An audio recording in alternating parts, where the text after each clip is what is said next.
event experience. Now, it often comes as a surprise to first-time hybrid event producers that the people attending the online portion of the event are actually physically present at the event. They may have other commitments, or they may be in a hotel room, and they don't want to miss out on certain parts of the event. It may be that they missed a plenary session because of an offline meeting, and they are catching up with the flow of the event. The bottom line with hybrid events is that you should simply mirror the in-person schedule. Exclusively online events may be treated slightly differently. Since they don't require attendees to take time off work, one more significant consideration is that attendees may only be joining outside of work hours, unless, of course, you're hosting a work event, in which case holding it within typical working hours becomes optimal.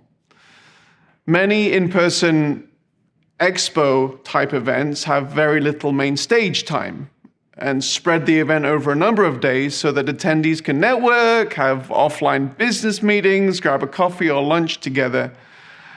These same components are not all present with online events. The event isn't constrained by a physical place, and therefore the times when aspects of the event happen will differ. It's important that you give thoughts to when your main plenaries in a virtual event happen for this very reason. If you typically have longer, more drawn-out plenaries, you may think about condensing your main program slightly time-wise. I might add that it's important not to swing the pendulum too far in the other direction. It's not unusual for our project managers to advise clients on the need to actually include breaks in their schedule when they have multiple back-to-back one-hour sessions. In addition, while you can't grab lunch with someone online, there are still numerous networking tools that should be factored in your event. Maybe give thought to how your event can be more than a simple one-way broadcast. The question remains, when should you schedule certain components within maybe a multi-day event?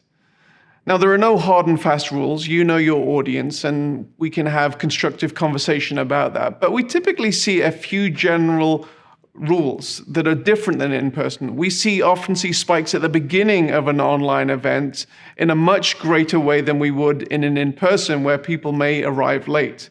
And then, as with in-person event, we will see spikes when top bill presenters, music acts, or VIPs are on stage. And so hopefully that's helpful as you start planning and thinking about the timing and the duration of your event. So that's pretty much all there is for this section. So let's go through our checklist.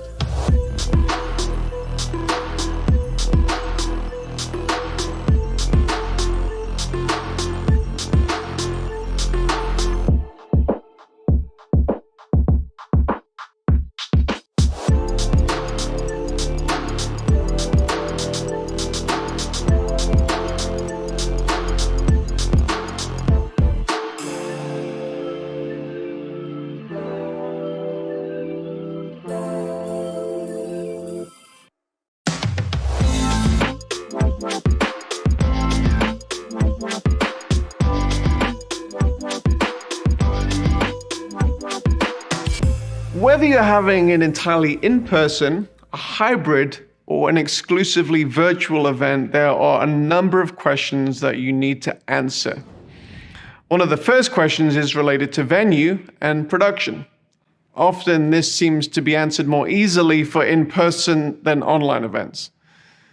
It's natural that if you're having an event for, say, 15 people, you may choose to have it in a boardroom and ensure there are enough snacks and refreshments in the room for the duration of the meeting.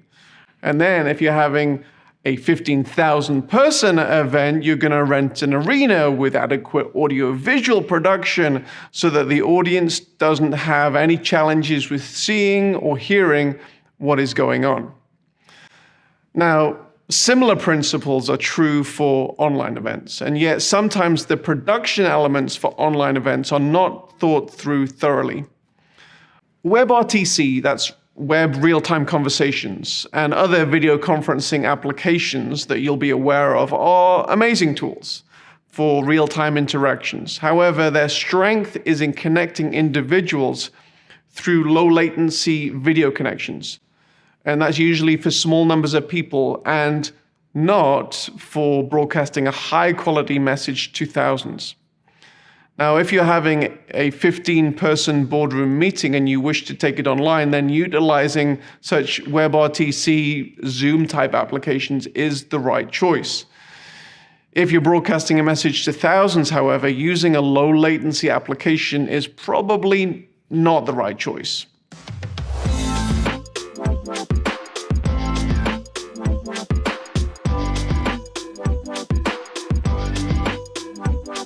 Now, the first answer to this question is production value. If an individual is invited to present a TED Talk type presentation, there will often be nerves involved. The individual has to get the presentation just right. There are numerous books on the market of how a person can do this effectively.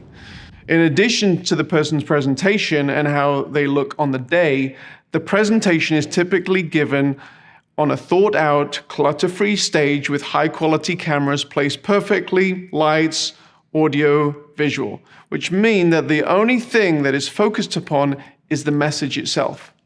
Everything is just right to present that message. Video conferencing lends itself to convenience, extemporaneous communication, and ultimately disposable content, which is often not the right feel you want to go for when you're going for a high-quality presentation. While a presenter can prepare their content in a similar manner to a TED Talk, presenting it through a webcam in a home with poor lighting, poor audio, and distracting background, with a high risk for video dropout and audio sync issues and typically no tech help, it's not often the most ideal solution. It must be noted that there are definitely ways to improve the production quality of video conferencing conversations, recording on a higher quality camera with better lighting, audio. However, these things can often be logistically challenging, especially if you're dealing with a presenter half a country away that is slightly tech challenged. Number 2, the buffering issue. Now, personal experience and larger analytic studies reveal that audiences hate buffering. Frame drops, other glitching in video, low latency video technologies currently make the risk of such occurrences happening much, much greater. And the risk is only increased with a larger audience. To avoid issues like this, when presenting to larger audiences, we suggest that you utilize a professional encoding solution for such live situations.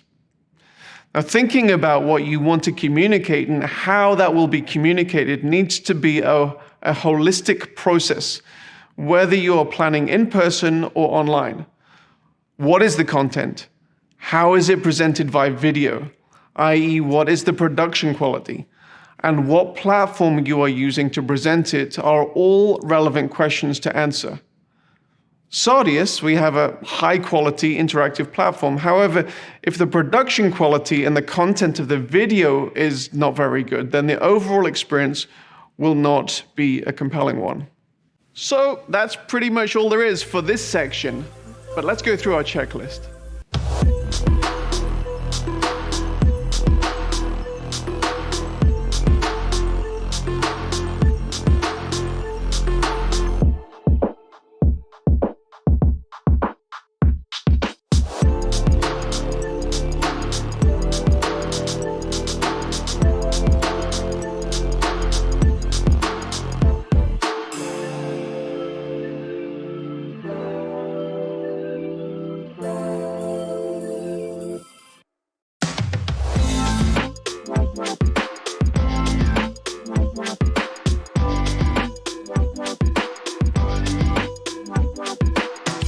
In this session, we're going to be talking about a subject that may seem very administrative, and that's registration. In actual fact, the conversation you have around this very issue actually determines a whole lot about your event and your attendees' experience. So let's jump in. Determining whether your event should have a registration wall is one of the first practical considerations in building your event, as this will be the first thing that is built. It may be true that you can attract a bigger audience on social platforms such as Facebook or YouTube in a short period of time for relatively little cost, but the challenge with this approach is that it's Facebook and YouTube that are the ones who reap the benefits of knowing and serving your audience rather than you. The future of all media delivery is undoubtedly increased customization for the viewer. And the real question you need to be asking right now is whether you want social media platforms to be the one getting to know and serve your audience, or whether you want to be the ones doing that. Registration walls, whether they are paid or free, undoubtedly place a barrier of entry in front of any audience, and a barrier that undoubtedly reduces the amount of attendees. But on the flip side, it also significantly increases the attendees' commitment to your event and to your cause. It communicates a level of exclusivity which is often desirable, and it can significantly cover the costs of your event. Social media strategy should certainly be a component of your overall marketing strategy. However, limiting your content delivery to a single platform decreases your ability to know and to serve your audience effectively. One of the key strategies that we advise at Sardius is to host your event to your own URL and thereby increase awareness of your website and your online community. Sardius will typically host your event at a subdomain of your URL. For example, we often put like a subdomain watch.yourhomepage.com. This integrates with your online home and cements this location as a place for you to serve and interact with your audience effectively. We often advise you to use your social media channels not only to engage your audience with your message and market the event, but also to add value through broadcasting introductory or maybe free public-facing plenary or breakout sessions, which ultimately then point back to your event URL address. And maybe we say clip out certain highlights throughout the event and throw it onto your social media channels. If you don't have an extensive social media presence, it might be advisable to utilize some channels of friends, maybe sponsors or other friends that do have a significant online social media presence. And in that way, you can syndicate valuable content, which can ultimately grow your audience. Now, once you've determined that you wish to create a registered event, another key component to this decision is whether the event will include a paywall or not, and also what type of information you need to collect during this registration process. So we'll go through a few of those type of events. Let's look firstly at the free event registration. Now, that might be as simple as collecting the email addresses and names of your attendees. And some clients even provide the main sessions of the broadcast completely for free with no registration at all, but then offer many of the features of interactivity, the breakouts, maybe the post-event video on demand as perks, which come if you do that free registration. Such a free registration may be worth it to you in order for you to build your CRM database. Keep in mind that it's often advisable to actually connect the registration information collected here to your day-to-day source of truth client database so that you can make the most of the data. And also to understand how your audience has interacted with your event through the analytics, which we will address later. Once we've determined to do a registration, one of the next key questions is, should I charge for my event? Now, a paywall doesn't always mean that you have to sell tickets. An alternate option could be a voluntary suggested donation for the event, especially in the case of nonprofits, which technically for us works in much the same way as a ticket sale. Many event organizers will not actually cover the cost of the event simply through ticket sales, but with revenue from other sources coming from sponsors, donations, and other ancillary revenue channels during the event. Every event is different. For one portion of high demand, high ticket price events, paying the event bill is never a challenge. But for another portion of event producers, breaking even may be a very high priority for you. Now, as you would expect, the normal rule of supply and demand applied to your ticket sales. Now, more information at registration and higher ticket prices will typically lead to fewer people making a commitment and going through with a purchase.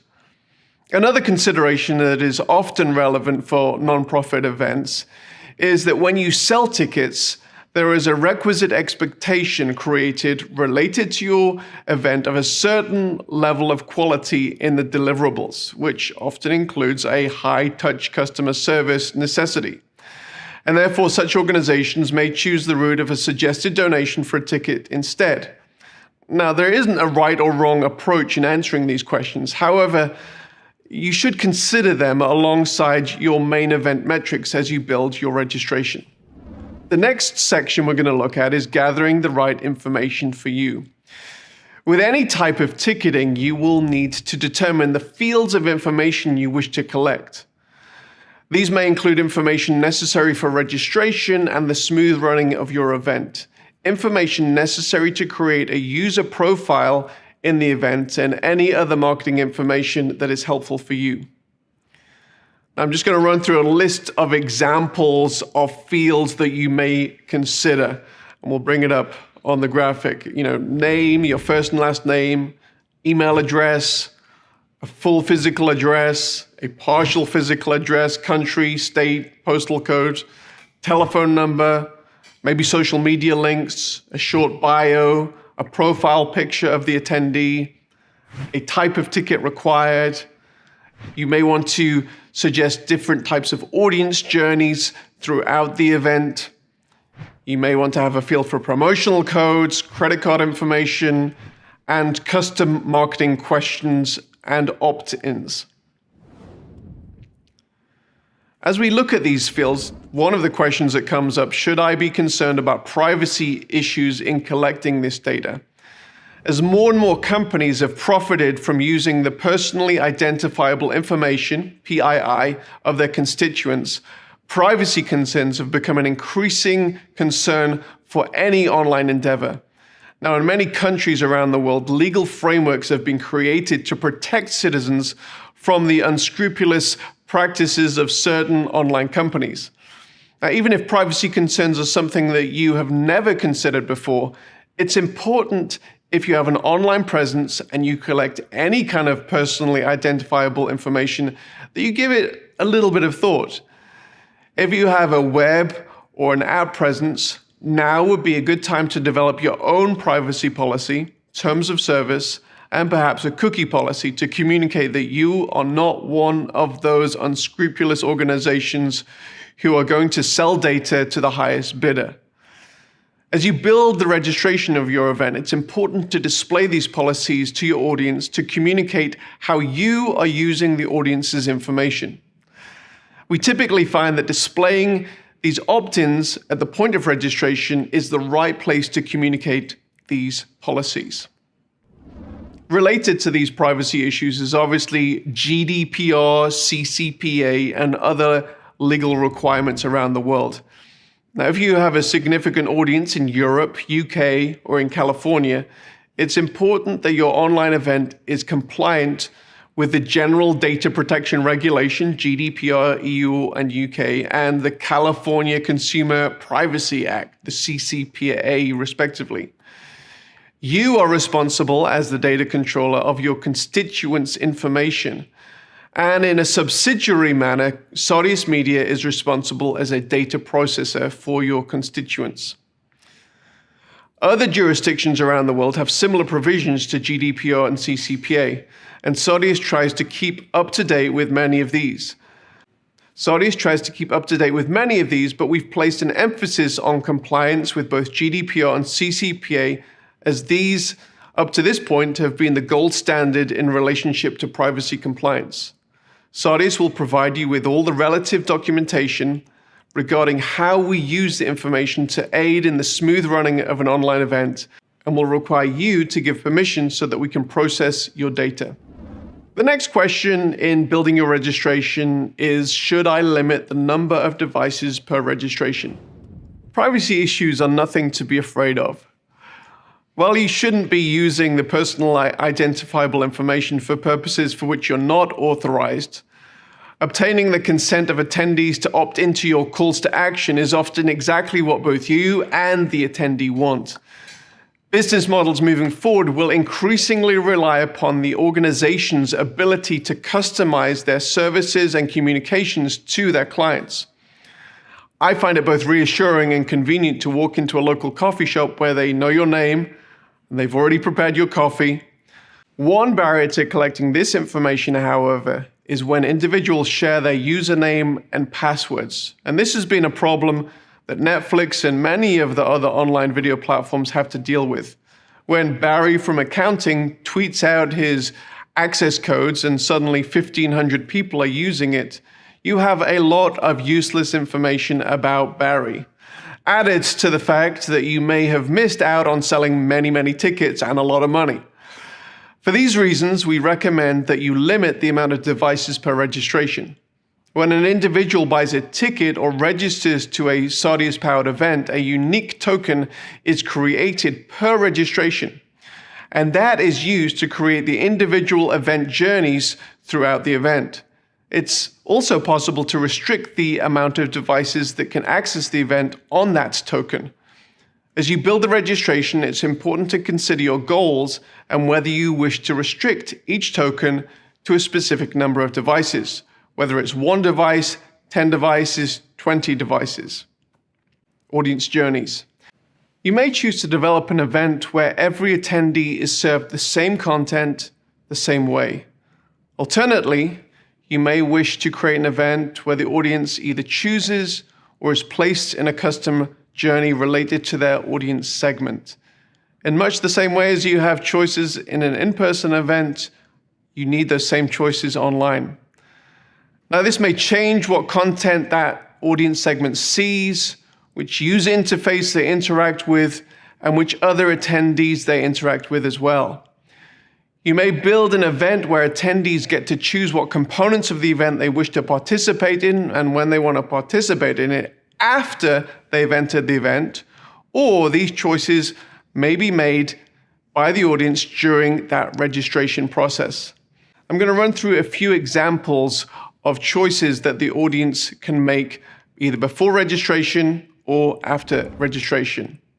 The first one is audience segment. Do you have a leaders track and a youth segment and a VIP segment that needs to be served different experiences, different content than the general audience? This might be determined by a ticket type in the registration process. Secondly, breakouts. Do you have multiple breakout sessions in your event, some of which should be attended by different affinity groups?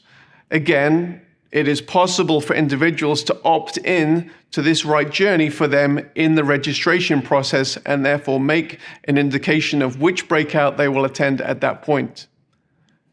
Chat watch parties. In larger events, it's not advisable to have the entire audience in one chat window. Obviously, depending on how interactive the audience is. As a rule of thumb, I always say if you have an audience over 1,000, you may consider breaking your audience into watch parties by maybe geographic region or affinity group. Selecting skilled and appropriate moderators in your watch parties can add a significant value to your event. Moderators might be subject matter experts, maybe regional representatives, or maybe in a church it might be a group pastor or a cell group leader. It's also sometimes advisable to include the actual presenter in the watch party if the video being played is actually played simulated live. And so you add that live component to the event, and so people can ask questions on the fly. One-on-one meetings is another component. Part of any event are exclusive experiences. Meeting one-on-one with subject matter experts, consultants, counselors, or for personal prayer is one such exclusive experience. While this might be decided later on in the event, it's also possible to schedule this experience through the registration process and make this part of the individualized journey for the attendee. Building your online registration. For online events, registering for the event with your organization may be the first point of contact that an attendee has with you. Therefore, there are a number of elements to think through in addition to the fields of information that you're collecting. And these ultimately relate to assets that our project managers and event managers typically ask you to provide us with. Firstly, the design of the ticketing. You need to be thinking about including your event branding in the ticket. Secondly, confirmation message once registered. This is the page that appears immediately after registration to indicate success in registration. We have some stock confirmation pages, but advise you to customize this message as it's from you to the attendee. The registration confirmation email content, this is very similar to the confirmation message we just talked about. Now, we have some examples of what good confirmation emails look like, but again, this is a message from you, so it's important to ensure you get the message and the tone correct from your organization. Lastly, the pre-event landing page. Once an individual has registered, they won't experience the full event until the day that it begins. However, it is still possible to move the objectives of the event forward with an effective pre-event landing site. This is the location where registrants will be directed to upon completing registration. It includes your basic branding elements with a written welcome message and usually a countdown to when the event will open. We also advise that in addition to any text, you include a welcome video, which can help orient your audience regarding what to expect at the event, as well as creating excitement and maybe pointing people to a specific call to action that you may have in that pre-event build-up period. This might be a temporary landing page until the event watch page is created. Now let's talk about collecting money for a moment. A number of ticketing services out there handle the payment processing of an event for a significant fee, which is often taken off the top of the monies collected before the remainder then reaches you. Now, we at Saudis operate on a different model, and that's a bring your own Stripe account approach. This means that you will pay the percentage transaction fee, maybe that 2 to 3%, and then receive the income directly from your audience to your bank account. The next question is, when should I open registration? Now, some organizations have established behaviors concerning when they open registration for their events, and it would create confusion to their audience if they veered from this course. However, when no such general behavior has been established, a common question that is often asked is when registration should be opened. Now, while many aspects of a physical event and an online event are transferable, this is one area that must have a few different considerations. An in-person event will often require the audience to take time off work, or at least their day-to-day schedule if it's an internal organizational event. This often requires much more forward planning, including travel, accommodation arrangements. For this reason, it's often important to open event ticketing up to a year or more in advance for an in-person event. Added to this is the fact that an in-person event often has limited capacity at every level of the event, which could add the motivation to buy early. Now, an online event does not invade as much of the day-to-day schedule of an audience, a fact that must be considered when creating the event schedule if it's entirely online. And therefore, opening up the registration closer to the event and building a clear communication plan from the start of the registration to the end of the event and beyond is something that should be considered. For hybrid events, you may even consider opening up the online portion of the registration later than the in-person portion. While you can still utilize early bird pricing in online events have no real space limitations for the size of an audience. While you can utilize early bird pricing in online events really have no space limitations for the size of the audience. This doesn't mean that an event should have an unlimited registration. Unique limited experiences based on human limitations of breakout watch parties or VIP one-on-one consultations may create that exclusivity that is often a big selling point for an in-person event. So that's pretty much all there is for this section. So let's go through our checklist.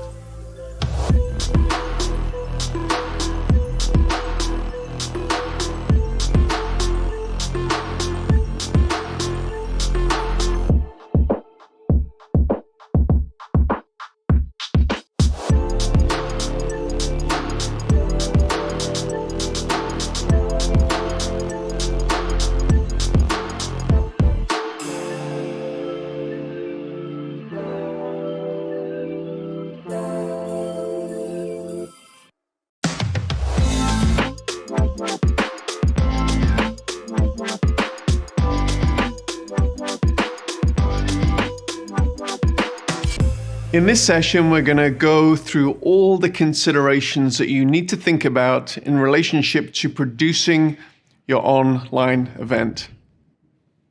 When you design a large in-person event, much thought is often given not only to the content that is delivered from the stage in the main plenaries, but also to the design of the stage and the main auditorium. Also critical is the decor, flow, and hospitality from registration through the main sessions, the breakout seminars, the layout and the movement flow of attendees moving from main session to the exhibition hall, let's say, and finally, the time and the spacing between sessions. All of this process, along with thousands of other considerations unique to your organization, takes time and consideration. The bottom line is the way that the event is designed communicates to attendees their value and the value of the experience. Design gives us the opportunity and the ability to create the correct emotion and feeling needed to highlight the importance of the content that is being communicated in your event. Now, similar motivations must guide the approach to designing an online event. An amazing brand contained with killer design, implemented with a highly intuitive user experience, will create the difference between a good and a great event. Creating this wow factor, as we like to call it, is something that will create that difference. Your audience is typically part of your tribe. They've come to your URL to experience your event. Now, while your audience could experience your broadcast within the context of a social media platform or even a cookie-cutter platform, in such scenarios, often the platform itself becomes a dominant part of the experience. You are in essence meeting in, say, Facebook's building rather than your own. Now, those of the utilitarian mindset may not care for this design aspect, yet I believe, and all of us at the Sardius team believe, that it's important to think about the following components in a similar way to the way that you would consider the component parts of an in-person event. Considering the video, the user interface, which we call the UI, which is typically more about the design aspect, the user experience, or UX, which is typically more about the functionality of the platform, as well as the timing of the overall presentation that altogether determines the quality and the wow factor of your event. Now, Sardius can adopt a number of approaches when it comes to design and UI and the whole graphic design process. The first approach that we take is that we do everything. Sardius always provides the user experience functionality related to how the event works, and we can also offer professional design services, which can be limited to simply the user interface of the main watch experience, but could also be extended to creating a unique brand guide with logos, graphical assets, motion graphic assets to avoid the workload for many busy design departments, or create a unique interface for smaller organizations that may or may not have a design department. Approach 2 is that you rely for graphic design on your tried and tested in-house designers or design agency. We are very intimately aware of the visceral effect of design and how much brand and design matter to design teams and agencies of so many of the larger organizations that we work with. Outsourcing design to a new company for what may be a large communication opportunity for your organization may not be the road that you want to travel at this particular time. And that's perfectly fine. In such situations, Sardius provides your design team with the different wireframe templates and options and previous examples of event layouts and user experiences that have been successful in our experience, and invite your design team to dream about what your brand would look like in the most optimal situation, often creating a flat design that then our team brings to life. The third approach is a more modular approach for perhaps more budget-minded clients. For those more conscious of time and budget, there are also more modular approaches that we can offer in this situation, giving you dimensions of some of the design elements that are needed to be populated for an event. In this case, it will still feel like you customized, as you will be responsible for colors, images, and design elements. However, it is a stripped-down approach. A list of design elements that you need to provide will be given to you by your event manager. Regardless of how the user interface is created, there are many design type elements that you will need to provide to our project management team that will be used to build the event out, and your event manager will provide you with that list. Coupled with an excellently designed user interface which effectively communicates your brand is the schedule and structure of the event, and considerations of when to present certain components of the event. Now, we take the approach that an effective online event is not a static web page with a library of video and other information that the attendee gets to navigate through on their own time, although there is a time and a place for this type of experience, and a component of it may even be part of your live event, but rather an effective online event in much the same way as an in-person event is a shared experience of different event sessions that are served to the attendees in real time in much the same way that an in-person event happens. Most events consist of main plenary sessions, breakout seminar tracks, and other type meetings. These sessions form the backbone of the event in terms of content delivery. Therefore, it's important to consider a number of factors in delivering the most optimal experience for your attendees. The run sheet or stage and content order. Before considering anything technical, one of the most important tasks you as the event producer will have to undertake is developing your event run sheet. This will require you to think through your overall event purpose and metrics, what you're trying to achieve in different parts of the event, and how do you want to structure the communications and the content flow of the event to achieve those goals. Now, traditional in-person entertainment will often build towards the best entertainer who is topping the bill, which typically happens last or close to the end of the event. While you might consider this, it may also be helpful to think of your entire event in the same way that you would consider a single presentation. Create a story arc that ultimately underlines your calls to action more effectively or helps you train your audience in sequence. One of the main benefits of online events is the ability to include presenters from around the world in a way that would not be possible if they had to travel to your event at an in-person location. There are a number of effective softwares and simple templates available to help you manage your minute-by-minute run sheet for the event.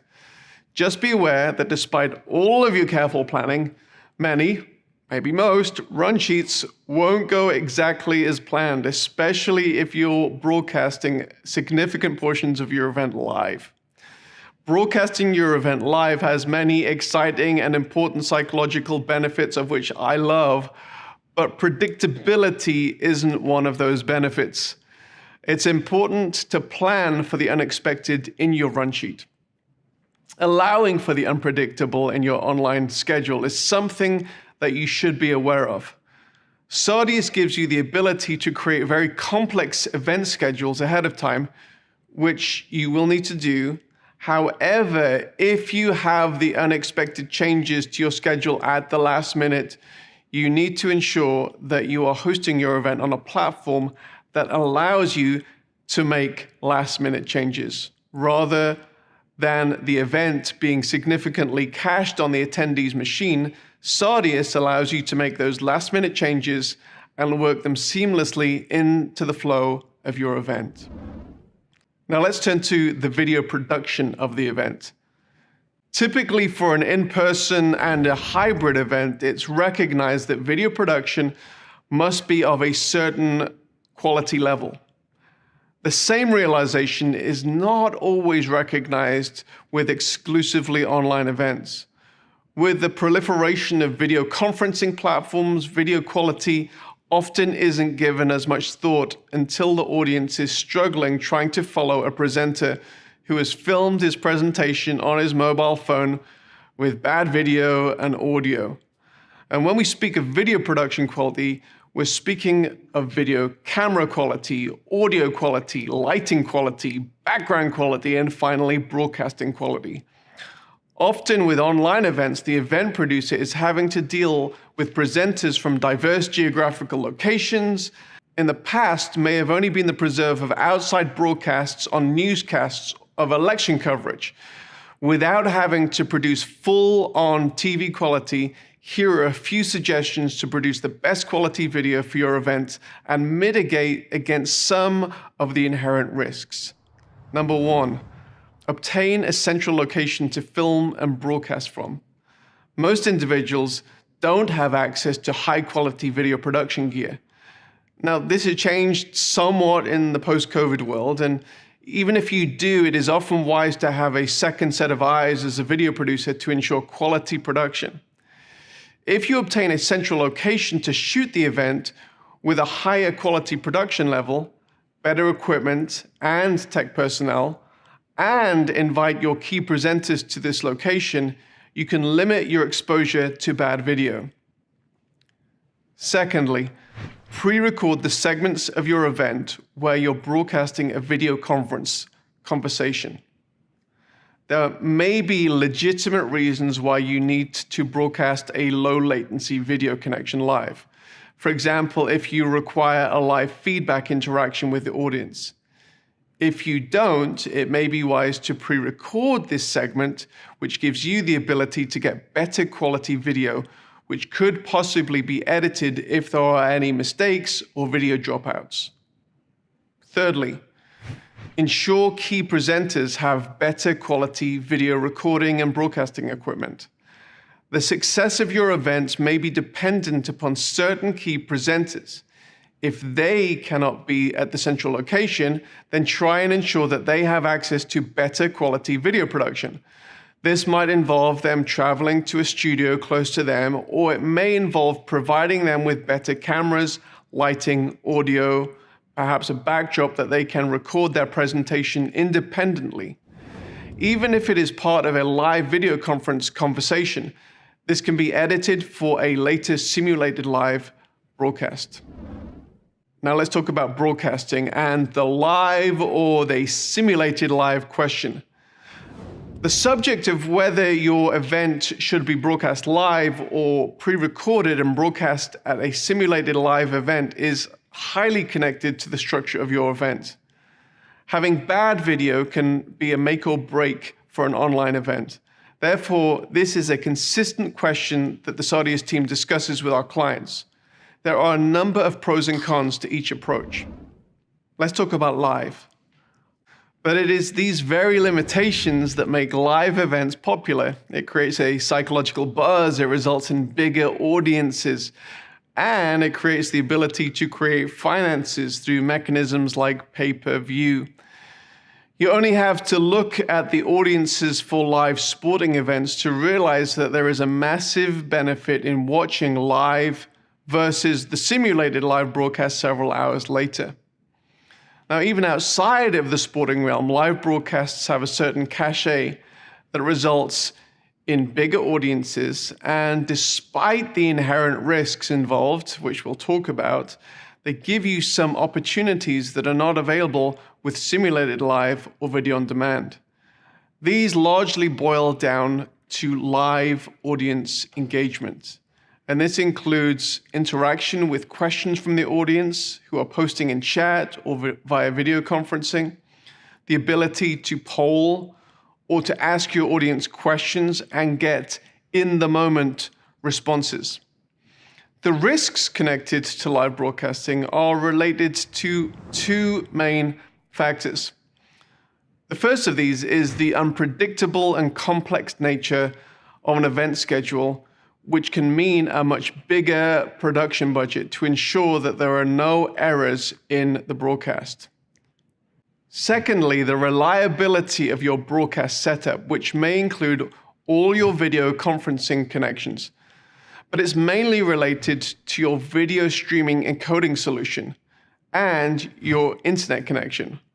While Sardius can and does work with many encoding solutions, there are a few that we recommend depending on the nature of your event.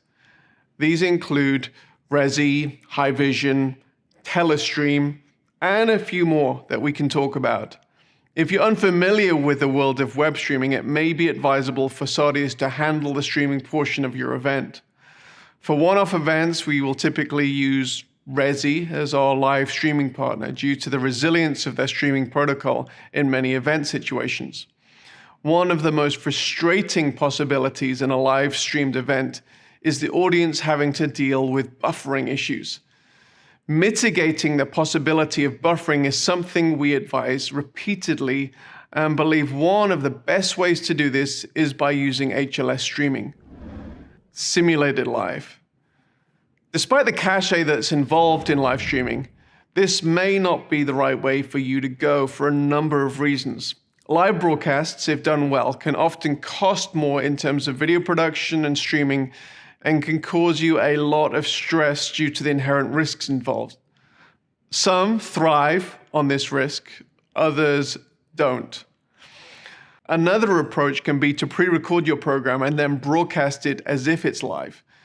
This is often called a simulated or sim live broadcast. If you are not interacting live with your audience and there is no difference between what your live broadcast would look like and a broadcast that is pre-recorded, there are a number of benefits. Added to the reduced risk and potentially reduced cost, it also gives you an opportunity to broadcast at times that are convenient for your audience across different times of the day and even different time zones. Simulated live broadcasts also give your presenters an ability to interact in real time with the audience within the chat window, which can actually make an extremely compelling experience. They are presenting by video, but they are responding in real time in chat. Let's talk about copyrights for a moment. It's important in building your event that you have the correct permissions to broadcast the content your schedule dictates to your audience for the duration of the time that you wish to broadcast. This means it's important, if you intend to live broadcast and keep the archive of the session afterwards, that you have the correct permissions of the on-camera individuals. If you're broadcasting music, it's important that you obtain the correct performance and broadcast permissions ahead of time. If you need help navigating this, you can talk with your Sardius event manager who can point you in the right direction. Let's talk about user interface features for a moment. Every organization has internal language, behaviors, assumptions, and personalities. Operating within an organization for an extended period can blind you to such internalized communication. Yet this can be confusing to visitors and new attendees to your event. There are simple methods of presenting information that can provide clarity and context to your event and which can orient your audience to help them quickly understand what is going on and ultimately help them understand you. These components include bios, Who is presenting now? Why should I listen to them? How can I connect with them through social links and other web calls to action? And how does their inclusion in the event add to the overall purpose of the event? Saudis typically recommends you include headshots, bios, and links to your presenters, and we can provide the total list of presenters or pop-out modals, which will change throughout the event as your presenters on stage change. Secondly, the schedule. Providing a clear schedule for the event is a must. We typically do this two ways, with an at-a-glance approach as well as providing an interactive timeline under the main video player, which progresses throughout the event and gives the ability for the audience to see where they are at within the context of the whole event. Calls to action, or CTAs, are highly related to your main purpose and the metrics of success for your event. These should generally be decided ahead of time. You shouldn't overload your audience with CTAs, but they are super helpful in being clear with your audience about what you would like them to do, so don't leave them out. And once they're determined, you can include them in many parts of the event and the event platform, from presentations in the main session, to linked overlays, to handouts, to things in the chat window. However, within the main watch experience, this might take the form of prominent text, graphics leading to a landing page, which can help your audience respond in an appropriate manner. So these are just some of the things that you need to think about as you create a clear, effective production of your online event. Let's go through the checklist.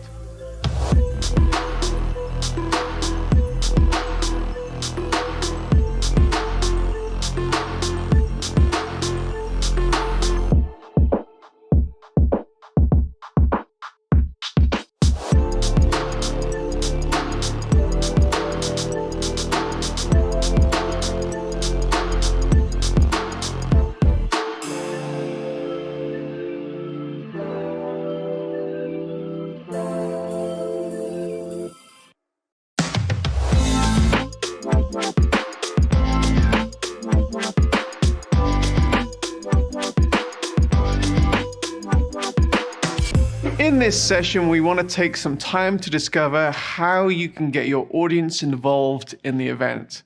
After all, this is one of the reasons to use a customized online platform. Providing customized communication opportunities throughout the event, both from you to the attendees, between the attendees, and from the attendees back to you, is highly desirable to keep audience engagement high and for everyone to achieve the objectives they have throughout the event. Saudius provides a number of options for these purposes. Firstly, moderated chat and watch parties. Providing your audience with the ability to chat as a group or as a smaller geographic or affinity-based watch parties has become an expected feature in recent years. We've already mentioned the pitfalls of having too many attendees in a chat window and the rationale for watch parties. However, to get the most out of this feature, it's helpful to think intentionally about how you would like attendees to interact, rather than allowing the unmoderated Wild West, unproductive, and sometimes downright nasty comment sections many will intentionally avoid, or some websites. And for your comfort, because we provide moderated chat, we both flag and mute offensive language and provide moderators the ability to mute trolls so that they can continue their trolling behavior to their heart's content, oblivious to the fact that they have been placed in a cone of silence. We believe intentional chat includes the following. Firstly, using presenters, pastors, subject matter experts as moderators. This gives the presenter the ability to guide the conversation and ask and answer specific questions. Secondly, guided conversation. You've hopefully already figured out the why of your event. Chat used effectively can forward these goals. If you're in a watch party with an affinity group with a subject matter expert moderating, this can be an opportunity for an enriching conversation. It's even an opportunity to network in a way that is more natural around mutual interests versus awkward, cold, open conversations. It may be that from such a productive chat that the moderator decides to open up a video conference room and the group can continue the conversation in a face-to-face setting. Direct messaging with the moderator. We'll address attendee-to-attendee networking later on, but one option that has proved effective is for private direct messaging to the moderator for a number of reasons. It may be that the moderator or the on-screen presenter has asked for questions, and this can be facilitated through the direct messaging feature. It may also be that the attendee has a private counseling or prayer needs that the moderator can take offline with the attendee. Saudius generally provides moderator training as part of our bespoke events, as we believe in the potential of this tool if used correctly. Other tabs and integrations in the sidebar. While much interaction can happen around the chat between the attendees and the event host, the sidebar is a critical area of event interaction that is not limited to simply chat. Different tabs on the sidebar can add different types of interaction depending on the type of meeting that you're hosting.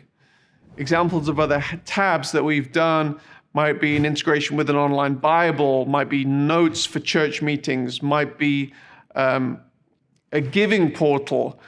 We've even done a kind of a cool retro game that we've included in there for when people are kind of bored. We put this Pong game there. But there's many other things that we can do. Polls and trivia is a crucial area in that area that we've built out. These are just a few ideas, but try us out and see how else you can interact with your audience and bring value to your event. Downloadable content. Conferences are a great place to point people to buy other content through commerce links and integrations. However, many want to give conference attendees other accompanying materials that complement the different sessions of the conference.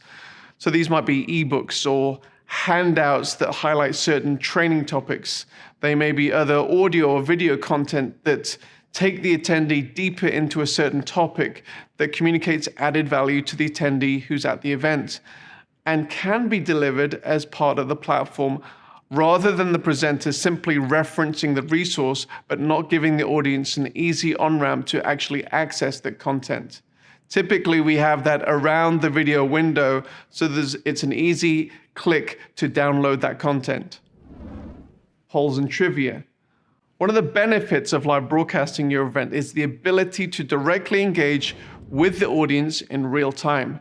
This means that the audience can ask you questions in real time, but it also means that you can ask questions of the audience and then interact with those answers. This may be through traditionally polling on issues that are important to your mission, or it may even be through trivia competitions where there is a prize at stake. Keeping your audience on their toes through a degree of gamification may not be the worst idea in the world. Overlays. In many event scenarios, it's helpful to include a degree of video graphics over the video. This might be lower thirds describing who is speaking now. It might be a logo placed at the top corner of the video. It might be a call to action for giving campaign. It might be a call to buy a product, the latest book of the speaker. While it looks good to include these graphics, it's also helpful if such overlays can include a hyperlink to the specific call to action that is being highlighted at that particular moment. The Saudius platform offers the event producer the ability to schedule such hyperlinked overlays or simply to trigger them in the moment when the call to action is happening. Even if the trigger is spontaneous, such overlays need forward planning and creating so that the presentation can be seamless. In some events, you may have already created custom animated graphics that are already embedded within the video. It's still possible to make such graphics interactive by creating transparent hyperlinks to place over the in-video graphics. So these are just a few of the ideas of how you can get this interactivity between your audience, yourself, and between your audience. We'll cover networking in a future session, but let's go over the checklist now.